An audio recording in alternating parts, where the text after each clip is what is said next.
안녕하세요. 현실주의자입니다. 지금 하루 떨어졌다고 난리가 났죠. 시장은 역시 망한다라는 의견이 지배적입니다. 카카오에 대해서 오늘 얘기해 보겠습니다. 예전에 카카오 하락 당시 의견을 냈다가 개인 투자자 비중이 높은 종목인 만큼 그냥 욕을 잔뜩 먹었는데요. 한번 다시 애프터 서비스를 해보겠습니다. 그때 당시에 제가 본 뷰가 맞았죠. 맞았기 때문에 이번에도 좀 제대로 한번 보겠습니다. 흥다 파산 얘기가 또 나오고 있습니다. 그 자산을 매각하려 했는데 매각이 불발됐다고 하죠.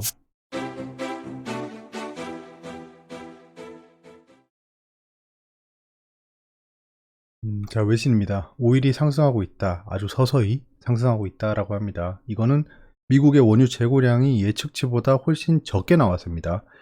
원유 재고량이 예측치보다 적게 나왔다는 게 뭐죠? 더 많이 나갔다는 거죠. 그만큼 수요가 생각보다 더 많았다라는 얘기를 하고 있습니다. 이런 이유 저런 이유 다 빼고 지금 현재 유가는 불이 붙어 있습니다. 기름에 불 붙으면 다 타지만 유가는 불이 붙으면 상승한다. 이게 무슨 소리야? US 오일 스탁팔 얘기죠.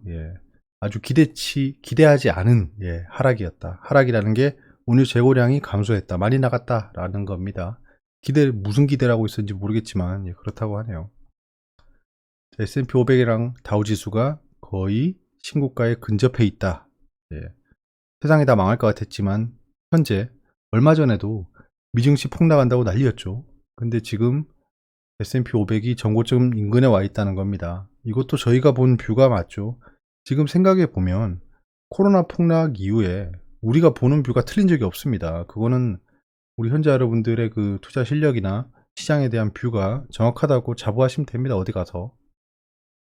헬스케어들이 올라가고 있다네요. 이제 바이오도 슬슬 조명받겠죠. 비트코인이 유토피아에 갔답니다. 유토피아가 아니네. 유포리아네. 행복에 빠져 있다. ETF에 탔기 때문에 레코드 하이에 올라왔다라는 겁니다. 지금 어느새 비트코인이 전 고점까지 와 있습니다. 전 고점 돌파했나요? 지금 8천만 원 넘어 있네. 지금 일단 전 고점 돌파하는 거 보고 결정하는 게 맞다고 봅니다. 지금 사면 꼭지에 살 수 있게 되는 거죠. 왜냐? 전 고점 맞고 떨어지면 박스권이잖아요. 장기적으로 박스권에 빠지는 겁니다. 지금 보면 예전에 그 일론 머스크 C는 뭐야? 그게 영어야? 하고 또 나와야 되는데. 아무튼 일론 머스크 씨가 그 테슬라에서 비트코인을 투자했죠. 그때 얼마나 조롱했습니까? 거기에 하락이 막 동반됐잖아요. 저러면서 광인 미치광이 이랬는데 지금 그의 판단이 맞았죠. 지금 테슬라는 굉장히 비트코인으로 큰 수익을 거두고 있습니다. 유로피안 스탁이 6주 최고치랍니다. 말해 뭐합니까? 유럽 망하는 것처럼 떠들었지만 실상은 전고점까지 와 있다. 이거는 실적이 좋게 나오고 있다는 얘기를 하고 있습니다. 기사만 보면 열받죠. 늘 그렇습니다. 이 그냥 스쳐 지나가던 이런 기사들이 예전에는 오 그렇구나 오 이렇게 맹신하던 기사들이 까놓고 생각해보고 연장선을 긋고 보관법을 해보고 이 추세 얘들이 말하고 있는 흐름을 판단해보면 진짜 역겹다는 겁니다. 역겨운 내신 한번 볼까요? SK하이닉스가 1초에 819GB를 처리하는 HBM3 D램을 개발했답니다. 이걸 알아 뭐 하겠습니까? 제가 한 가지 또 재밌는 포인트가 예전엔 그런 사람들 많았어요. 바이오주에 대해서 분석하시는 분들이 있었습니다. 임상이 어떻고 이 물질이 어떻고 막 얘기를 하시는데 저는 그게 이해를 할 수 없었습니다. 왜냐? 바이오에 대한 전문가가 아니에요, 우리는. 거기다가 일부 전문가들도 계시겠지만 이런 반도체 관련 전문가가 아닙니다. 좀 팹이나 팹리스, EUV 공정 이런 것들에 대한 지식이 있습니다. 제가 다루고 있는 분야 중에 하나이기 때문이죠. 이걸 자세히 알 필요가 없다는 겁니다. 주식 투자를 할 때. 되게 선부당 같은 얘기일 수도 있지만 워렌 버핏이는 콜라의 재료를 다 알까요? 알 수도 있겠죠. 보고는 받았지만 하지만 빠삭하게 알고 있지 못하겠죠. 그러니까 투자랑 전공 지식은 분리하는 게 맞습니다. 그렇게 심도 있게 깊게 들어갈 필요는 없었다는 겁니다. 제 경험상도 그래요. 아무튼 다 떠나서 SK하이닉스가 뭘 개발했답니다. 이게 세계 최초라고 하죠. 업계 최초. 업계 최초라고 했을까요? 왜 세계 최초라고 하지 않고 업계 최초면 세계 최초 아닌가요? 아무튼 그 선행 개발이 잘 이루어지고 있다라는 게 좀 보여집니다. 지금 주가는 별로 안 좋죠. 저는 충분히 반등의 여지가 있다라고 봅니다. SK증권이 삼성전자가 내년 2분기까지 실적 하락 전망이랍니다. 내일 날씨랑 좀 맞추지. 내년 2분기까지 흐름을 예측하고 있습니다. SK증권이. 반대로 생각해보면 SK증권은 2분기까지 실적이 하락할 거다라고. 근데 여기 보면 주가가 하락한다는 얘기는 하지 않습니다. 영업이익에 대한 하락을 얘기하고 있어요. 되게 교묘한 거죠. 생각해보면. 빠져나갈 구멍이 다 있는 겁니다. 그럼 다 떠나서 일단 빠져나갈 구멍을 빼더라도 2분기까지 안 좋다는 얘기를 하잖아요. 그럼 얘들이 의도하는 건 뭘까요? 진짜 선량한 마음으로 착한 사마리아인처럼 여러분들에게 이런 얘기를 하고 있는 걸까요? 아니면 쟤들의 이속을 챙기기 위해서 저런 말을 하고 있는 걸까요? 생각해보면 후자입니다. 자기들이 이익이 가는 방향으로 얘기를 하겠죠. 그러면 여러분들한테 은은하게 가스라이팅을 하고 있는 겁니다. 내년 2분기까지는 손대지 마라 라는 겁니다. 예, 왜냐? 자기들이 살 거니까요. 저는 그냥 높은 확률로 SK증권은 지금 삼성전자를 매집하기 위해서 저런 얘기를 하고 있다라고 추정합니다. 카카오페이 4달 3일 상장한다. 적정 가치 대비 50% 할인 관심이라고 합니다. 뭐 상장 초반에 아마 매우 높은 확률로 갭 상승 이후에 뭐 따상 이후에 음봉을 그릴 확률이 높습니다. 음봉 그리고 한 일주일 정도 하락하겠죠. 그러다 15일이 지나면 또 이 보호예수 물량 해제로 하락하고 이럴 겁니다. 그 뒤에 아마 카카오페이는 좋지 않을까라는 예상이 듭니다. 이걸 보면 일단은 좀 약간 싸잖아요. 예상했던 것보다 싸게 나왔잖아요.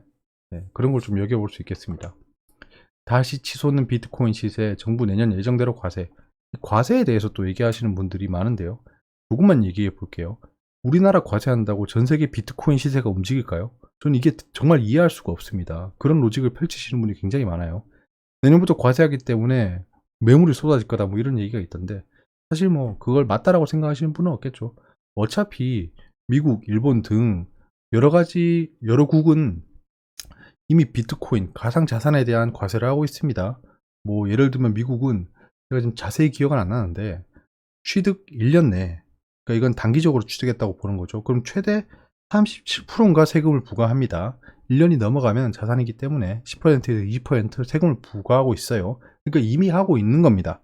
이미 하고 있는 거라 우리나라 과세한다고 해서 비트코인 시세가 움직일 일은 없다. 예. 꼬리가 몸통을 흔들 수는 없는 법이죠. 미국 테이퍼링 한국 수출의 타격, 금융위기 때 신흥국 수출 마이너스 1.4%포인트라고 합니다.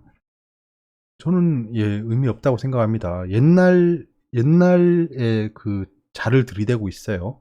그때랑 지금은 상황이 다르죠. 예. 저때 뭐 코로나 사태가 있었나요? 이만한 돈이 두세 배 풀리는 양적 완화가 있었나요? 아닙니다. 운이 재고 좋게 발표됐죠. 소비자 물가 지수가 상승세가 둔화되고 있습니다. 하지만 여러분들은 지금 유가가 상승하는 걸 보고 계시죠. 구리가 다시 반등하는 걸 보고 계시죠. 대두값은 어떤가요? 아연값은 어떤가요? 예. 다음 분기, 그 다음 분기 소비자 물가 지수가 올라갈 거라는 건 자명합니다. 그러면 이제 한 4개월 뒤에 보시죠. 4개월 뒤에 소비자 물가 지수가 오르는지 떨어지는지 저는 매우 높은 확률로 오를 거라고 생각하고 있습니다. 오르면 뭐, 인플레이션은 어쩔 수 없는 겁니다. 오늘 주제입니다. 예. 늘 보던 거 보고요. 헝다 파산 위기에 대해서 잠깐 또 체크하고 넘어가고요. 카카오에 대해서 한번 알아보겠습니다. LG화학을 예를 들면서 좀 얘기를 해볼게요. 그 다음에 강스텐 바이오텍. 강스텐 바이오텍 제가 가지고 있죠. 유상증자도 참여했습니다. 유상증자 물량을 받으면 이제 평단가가 굉장히 괜찮아집니다. 현재는 그래요. 저는 좀 많이 받았어요. 좀 많이 받았기 때문에 뒤에서 얘기하고요. 악재 호재는 이렇습니다. 지금 악재가 거의 좀 완화되고 있습니다. 악재가 완화돼서 지금 현재 눈앞에 있는 악재는 인플레이션, 테이퍼링 정도고요. 호재는 뭐 여전합니다. 백신 접종률은 지속 상승하고 있죠. 치료제 개발돼서 확산되고 있죠. 멀크부터 시작해서 확산되고 있습니다. 미국 인프라 투자 예산안 통과를 눈앞에 두고 있죠. 한국 증시 흐름입니다. 오늘 보시면 전강후약이었습니다. 누가 전강후약을 주도했냐? 기관이죠. 기관 중에 누구냐? 연기금입니다. 연기금 이 호랑 마르코 같은 애들이 갑자기 또 설치네요. 금융투자는 가만히 있는데 어차피 금융투자도 장초에 팔았어요. 그러니까 갭상승 이후에 하락을 주도했던 건 기관이다. 그러면 갭상승은 누가 만들었냐? 기관이겠죠. 물량을 단기적으로 넘기기 위해서죠. 단기 트레이딩을 들어온 겁니다. 연기금은 지속적으로 빠져나가고 있긴 한데 뭐 일단 지켜보시죠. 흐름 자체는 나쁘지 않습니다. 현재 왜 나쁘지 않냐? 보시면 알겠지만 갭상승 이후에 지지선이 튼튼하게 형성되어 있습니다. 아마 여기서 내려가봤자 지지선에서 다시 반등하겠죠. 악재가 없는 이상. 악재가 있으면 지지선이고 나발이고 그냥 깨고 내려갑니다. 그 다음에 빠르게 복구하겠죠. 그런 패턴이 반복될 거란 겁니다. 아직 여기서는 정확한 방향을 예상할 수는 없습니다. 예상할 수 없어요. 왜냐하면 이동평균선이 벌어져 있기 때문에 이해타산이 너무 엉클어져 있다는 겁니다. 그게 빨리 해소돼야 된다. 제가 여기서 급등이 안 나올 것 같다라고 말씀드렸던 것도 일단은 기본적으로 이동평균선에 근거한 겁니다. 왜냐? 시장이 강한 호재나 강한 악재가 없지 않습니까? 그러면 결국 매매 동향에 따라 기술적 분석에 따라 움직일 수밖에 없다라는 말씀을 계속 드리고 있는 겁니다. 여기서 시장의 방향을 바꿀 만한 호재가 생긴다면 또는 악재가 생긴다면 이런 기술적 분석을 무시한 채 방향을 타진하겠죠. 현재는 이동평균선이 헝클어져 있는 이 이격이 벌어져 있는 걸 어느 정도 완화해야 된다라는 입장을 견지하고 있습니다. 아일랜드 갭이 발생해서 아일랜드 갭을 깨고 내려갈 일은 없을 것 같다. 아마 지지선 인근까지 오면 반발 매수세가 들어올 겁니다.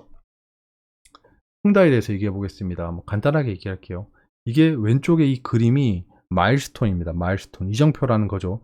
지금 10월 19일 1900만까지는 좀 지나갔습니다. 이제 앞으로 다가올 건 언제죠? 11월 6일입니다. 꽤 시간이 좀 남았어요. 그때까지는 노이즈가 없을 거라는 겁니다. 이자를 지급해야 되는 일정이 오면 얘들이 파산하네 마네 얘기가 나올 거 아닙니까? 그 전에 다른 파산이 생길 수도 있겠지만 명시적인 일정은 11월 6일이다. 네, 정도만 체크하고 넘어갈게요. 그리고 저기 12월 28일에 돈 따발 쌓인 거 보이시죠? 저 때가 하이라이트란 겁니다. 헝다에 대해서 얘기하려면 저 때가 돼야 된다는 겁니다. 11월도 아마 조용히 넘어갈 것으로 얘기해줘요. 그러면 한 달이 넘어가잖아요. 기간상. 사람들 머릿속에 잊혀집니다. 근데 갑자기 또 연말 돼서 크리스마스쯤 돼서 장이 마감하니 많이 할 때 헝다가 어떤지 하면서 흔들릴 거예요. 그런 걸 좀 예상을 하고 좀 기다려 보자고요. 자, 15금리 보시면 지금 현재 평온합니다. 상승했다가 조정을 보이고 있고요. 자, 카카오에 대해 얘기해 보겠습니다. 카카오는 진짜 얘기만 하면 진짜 제가 욕을 먹어서 오늘도 사실 제가 수명을 좀 늘리려고 카카오 안건을 넣었습니다. 하락 추세죠. 네, 이렇게 하락 추세죠. 이렇게 하락 추세인데 추세 깨고 내려갔죠. 네, 그 다음에 추세 상단까지 왔죠. 지금 현재 기술적 분석상 그렇죠. 추세 한번 그렇습니다. 자, 그럼 지지선은 어디냐? 네, 지지선은 여기였습니다. 12만원. 12만원 밑으로 왔다가 여기서 지금 트랩 스윙이 발생했죠. 트랩 스윙. 트랩 페일리어 스윙은 한번 보시면 좋습니다. 제가 정말 짧게 올려놓은 영상이 있어요. 자, 여기서 트랩 스윙 발생시키고 올라갔어요. 자, 그럼 추세 복귀를 타진하고 있는 거죠. 여기서 높은 확률로 하락할 거라 예상하고 있습니다. 단기적으로 보는 거예요. 그 다음에 여기서 지지선 형성하겠죠. 12만원에서. 약간 요렇게 행보. 그러니까 단기간에 상승할 일은 없다라고 보고 있습니다. 기술적 분석상 그렇고요. 외국인이 좀 계속 팔고 있죠. 이번 하락 주도는 외국인이 한 겁니다. 지금 그럼 최근의 상승은 누가 만들고 있나요? 최근의 상승은 기관이 만들고 있죠. 기관 중에 금융투자랑 연기금입니다. 연기금은 상승하든 하락하든 방향성 있게 쭉 매수합니다.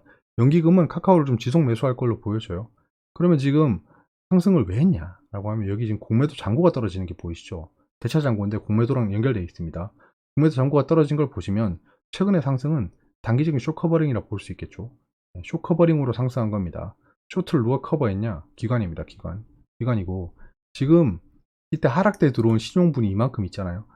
이거 보고 말씀드렸잖아요. 이건 100% 하락한다라고 말씀드렸던 게 이 신용을 가지고 갈 수가 없습니다. 신용을 오래 끌고 갈 수가 없어요. 자동적으로 이탈되겠죠. 그러면 돈을 가진 기관 외국인이 여기서 추가 하락을 불러오면 애들이 반대 매매에 노출되는 겁니다. 그런 우려가 있었고 생각해보면 신용이 이만큼 늘었는데 지금 조정된 건 이만큼이죠. 신용이 이만큼 아직 남았습니다. 그래서 급등할 수는 없다라는 겁니다. 급등하면 얘들도 빠져나갈 거예요. 얘들도 빠져나갈 거고 요런 빠져나가는 흐름 때문에 또 눈덩이가 굴러가겠죠. 증권사의 방향을 볼까요? KTB증권, 네이버, 카카오 목표주가 나란히 하향. 이런 얘들은 사고 싶어 안달난 거죠. 유한타증권은 실적 호조 예상, 투자 의견 상승. 얘들은 팔고 싶어 하는 겁니다. 최근에 들어온 애들일 수도 있죠. 신한금융투자 하향, KB증권 하향. 그러니까 지금 얘들은 사고 싶어 하는 거예요. 사고 싶어 하는 건데 지금 살 마음은 없어 보입니다. 그래서 많이 상승하면 4만원까지 올라갈 수 있겠죠. 12만원, 14만원 사이에서 횡보할 확률이 높아 보입니다. 여기서 이 하락을 이기고 이렇게 올라간다? 카카오가 그런 호재가 있나요? 카카오란 기업이 좋다는 건 누구나 압니다. 네, 이거는 제가 언제야? 2년 전인가? 세계 증시에 거품이 온다는 영상 올렸었잖아요. 제 채널에서 가장 조회수가 많은 영상입니다. 거기 보시면 알겠지만 제가 짧게 언급한 게 있더라고요. 제가 오늘 다시 봤습니다. 그 영상을. 다시 봤는데 카카오랑 네이버는 앞으로 좋아질 겁니다. 그냥 간단하게 이렇게 얘기하고 넘어갔더라고요. 한마디로 카카오 네이버의 모멘텀을 무시하는 사람은 아무도 없습니다. 누가 뭐 카카오 안 좋다고 하겠습니까? 기업이. 지금 플랫폼을 장악하고 있잖아요. 장악하고 있는 기업인데 최근에는 상승분이 컸기 때문에 조정을 보일 수밖에 없었고 그 가운데 플랫폼 규제라는 아이템이 떠오른 겁니다. 호재 그들 입장에서는 호재인 거죠. 이게 잘 됐다. 동풍이 불어오는구나. 이렇게 한 겁니다. 지금 카카오의 주가를 돌리려면 호재가 필요하다는 겁니다. 호재가 없다라고 하면 흐름대로 움직인다는 겁니다. 그럼 아까 말씀드렸듯이 이런 하락 추세가 있고 이런 하락 추세가 있고 하락 추세 상단까지 왔잖아요. 이걸 이겨내고 이렇게 올라가든가 아니면 여기서 못 이기고 떨어져서 이까지 조정 보인 다음에 횡보를 하든가 이 두 개 중에 하나겠죠. 이게 이렇게 올라간다? 그럼 호재가 있겠죠. 호재가 없다면 그렇게 움직일 리는 없다. 우리가 이성적으로 생각을 해보자는 겁니다. 현재까지는 단기 쇼 커버링으로 생각하고 있습니다. LG화학도 약간 유사한 흐름이죠. 근데 약간 추세 상단에 와 있는 게 좀 다르고 매매 동향이 다릅니다. 그 뒤에서 보고요. 일단 추세가 복구될 때까지는 좀 관망하는 게 좋아 보입니다. 가지고 계신 분들은 전략이 다르겠죠. 저는 카카오를 들어간다면 신규 접근하는 입장이기 때문에 이렇게 말씀드리는 겁니다. LG화학 볼까요? 카카오랑 좀 다르죠. 어떤 게 다르냐? 카카오의 주가는 누가 선도하고 있죠? 외국인입니다. 외국인이 최근 하락 이후에도 지속적으로 매수하고 있는 게 보이고 조금 다른 점이 신용잔고 보이시죠? 신용잔고가 매우 많이 줄었습니다. 지금 여기 와 있죠. 이만큼의 신용잔고가 해소된 거예요. 거의 다 반대 매매로 나가 떨어졌겠죠. 반대 매매로 나가 떨어졌을 겁니다. 왜냐면 얘도 주가 상단에서 굉장히 오랫동안 움직였거든요. 자, 보시면 하락 추세죠. 하락 추세 상단. 제가 여기서 매수했잖아요. 여기서 이렇게 아주 그냥 놀림과 조롱 속에서 매수를 했지만 지금 현재는 그때 제가 매수하면서 말씀드렸던 거 기억나시나요? 추세 상단까지 올라갈 거다라고 했습니다. 뭐 믿음 플러스 뭐 분석이겠죠. 믿음의 영역도 있습니다. 당연히. 추세대로 움직인다는 건 또 믿음인 거잖아요. 추세 상단까지 왔습니다. 이까지는 일단 맞다 이겁니다. 그럼 여기서 봐야겠죠. 이 추세를 뚫어 올리는지 마는지를 봐야 됩니다. 그렇다고 해서 이렇게 떨어진다고 판다? 그건 또 아닙니다. 이렇게 떨어지면 여기까지 오겠죠. 하지만 여기서 이렇게 올라가 버리면 또 트랩 스윙에 당하는 거기 때문에 기다리겠다는 겁니다. 시간이 많이 좀 지체되고 있는데 보시면 일단 시종이 많이 해소됐다. 주가를 선도하는 건 외국인이다. 기관은 거의 관여하고 있지 않습니다. 개인의 매수가 지속되고 있지도 않아요. 굉장히 좋은 시그널인 거죠. 카카오랑 지금 LG화학은 주가의 흐름은 비슷하지만 매매 동향은 질적으로 차이가 난다는 겁니다. 메리츠 증권은 강화 예상에 저평가돼 있다. 배터리 소재 사업이 재평가 가능성이 있다. 투자 의견 매수를 유지한다. 아주 악재가 여기 많네요. 증권사가 다 좋다고 하고 있네요. 이런 무지렁이들이 좋다고 하는 거 보니까 약간 뭐 껄쩍지근하긴 한데요. 일단 전 전고점까지 보고 있습니다. 전고점까지 이렇게 갈 수 있다고 보고 있어요. 흐름상. 여기서 이렇게 떨어질 수도 있겠지만 약간 뭐 이렇게 가는 거. 제가 보면 좀 느리긴 하지만 추세가 어찌되었든 제가 생각했던 추세대로 다 흘러가는 모습은 보이고 있잖아요. 어쩔 수 없는 것 같습니다. 기술적 분석상 움직이는 거기 때문에 대부분 맞는 거예요. 그거는. 강스텐 바이오텍 잠깐 언급하겠습니다. 시간이 많이 지났네. 이건 짧게 자르고 넘어가야겠습니다. 이런 기사가 떴어요. 강스텐 바이오텍 매출 증대에 사활을 건다. 이 같은 노력에도 불구하고 연매출 30억 원 달성이 어려울 경우 무슨 놈의 회사가 연매출 30억 원이 안 돼서 관리 종목이 지정되니 많이 하고 있습니다. 얘도 기술 특례 상장이었죠. 최후의 카드로 인수합병을 시도할 수도 있다. 인수합병 시도에서 연매출 30억 원을 달성할 수 있다고 얘기하고 있습니다. 관리 종목에 지정될 만한 우려가 있는 종목입니다. 그건 반드시 양지를 해야 되고요. 자, 움직임을 보시면 이렇습니다. 어떻냐? 자, 개인이 계속 사고 있긴 하네요. 여기서 유상증자 발표했죠. 유상증자 발표에서 하락했습니다. 근데 지금 보시면 제가 체크한 영역들 보면 거래량이 굉장히 많이 터졌습니다. 어디서? 고점 영역이 아니고 저점 영역에 터졌습니다. 이러면 모아임 도 흐름이 나오겠죠, 당연히. 이대로 상장 폐지 흐름으로 가거나 아니면 여기서 좀 횡보하다가 이렇게 올라가 버리는 경우 두 가지 케이스입니다. 그러니까 하이리스크 하이리턴으로 보여집니다. 강스텐 바이오텍은. 이거 차하면 관리 종목 지정 가능하죠. 조심해야 됩니다. 기사도 구리게 뜨고 있죠. 유상증자 끝나니까 이런 기사가 뜨고 있습니다. 그럼 진작 얘기하지. 진작 얘기했으면 되지 않습니까? M&A 할 돈이 충분하다. 그런 거는 지금 타이밍이 아니고 예전에도 얘기할 수 있는 거죠. 근데 왜 하필 이 타이밍에 그것도 아주 메이저 언론인 팍스앤뉴스에서 이런 얘기를 하고 있을까요? 아주 메이저죠. 팍스앤뉴스. 거의 뭐 조중동에 버금가는 헛소리 삐약 빼가다 20분 넘기겠네요. 추이를 좀 지켜볼 예정입니다. 오늘은 제가 몇 가지 종목 추가 매수를 좀 단행했습니다. 단기 트레이딩 진입도 좀 했어요. 이건 최근에 핫한 테마에 들어갔습니다. 정말 단기입니다. 단기. 최근에 조정을 좀 보였던 종목들 중심으로 들어갔습니다. 미증시 현재 혼조세죠. 나스닥이 하락으로 바뀌었네요. 상승 중이었는데 예, 어쩔 수 없습니다. 예, 전고점 영역까지 왔기 때문에 또 왔다 갔다 할 거예요. 자, 볼만한 게 없죠. 유가 계속 올라가고 있는 게 보이고 한국 MSCI 펀드 지수는 오늘 하락한 만큼 떨어지고 있는 걸 보니 이 지수는 후행하는 거기 때문에 무시하겠습니다. 궁금한 게 있으면 댓글로 말씀해 주시고요. 오늘 20분 살짝 넘겼네요. 20분 넘어가면 이게 심리적으로 좀 많아 보이잖아요. 보시는 우리 현자 여러분들도 부담을 느끼기 때문에 최대한 20분 밑으로 떨어뜨리려고 하고 있습니다. 최근에 시간이 참 없네요. 오늘도 3시네요 지금. 3시기 때문에 또 자고 일어나면 하루가 시작되는데 아침인 분들 많죠. 예. 활기찬 하루 보내시고요. 건강히 채우기 때문에 건강 꼭 챙기시고 물 많이 챙겨 드세요. 감사합니다.